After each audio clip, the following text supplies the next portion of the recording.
আমাদের ঘরের একটা গলিতে ঢুকে ঘরের ভেতরে তিনি আমাকে টাকা দেওয়ার চেষ্টা করেন এবং তার যা জবাব দেওয়ার আমরা সঙ্গে সঙ্গে সেই জবাবটা দিয়েছি।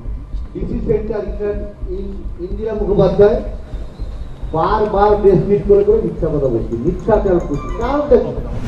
এবং সেই সময় যদি তাদেরকে টাকা পয়সা দেওয়া হয়েছিল ইত্যাদি, পুলিশ দিয়েছিল, ধামা চাপা দেওয়ার জন্য, এরকম একটা ভিডিও যাচ্ছে। তার পাশে পাশে আবার আরেকটা ভিডিও এসছে যেখানে বাবা মারাও এইরকম একটা অভিযোগটাকে অসত্য বললেন এবং তারা বললেন এটা মিথ্যা।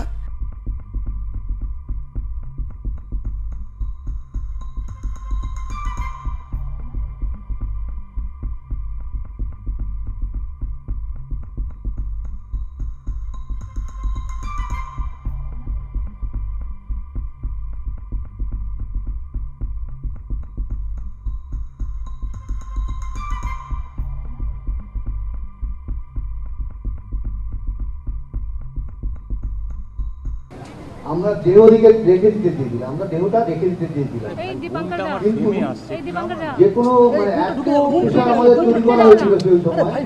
আমরা টালা থানায় গেছিলাম, টালা থানার সামনে আমরা 1 ঘন্টার উপরে বসেছিলাম।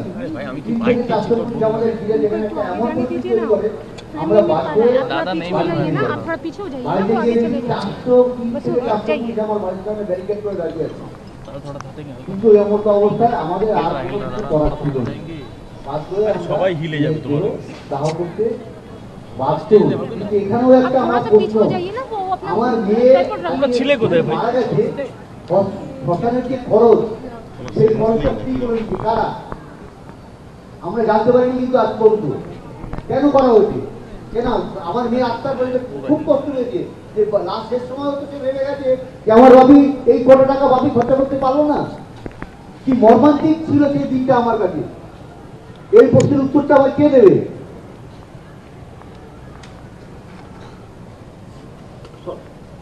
যখন আমার মেয়ের দেহ আমার ঘরে সাহায্য ছিল তখন ডিসি নর্থ আমাদের ঘরের একটা গলিতে ঢুকে ঘরের ভেতরে তিনি আমাকে টাকা দেওয়ার চেষ্টা করেন এবং তার যা জবাব দেওয়ার আমরা সঙ্গে সঙ্গে সেই জবাবটা দিয়েছি।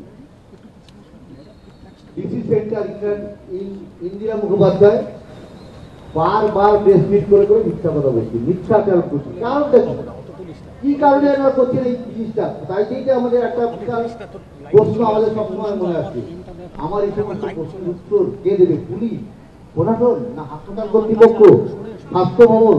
সবার কাছে আমি এই আর্জি জানিয়ে আমি এখানে বড় বক্তব্য শেষ করছি।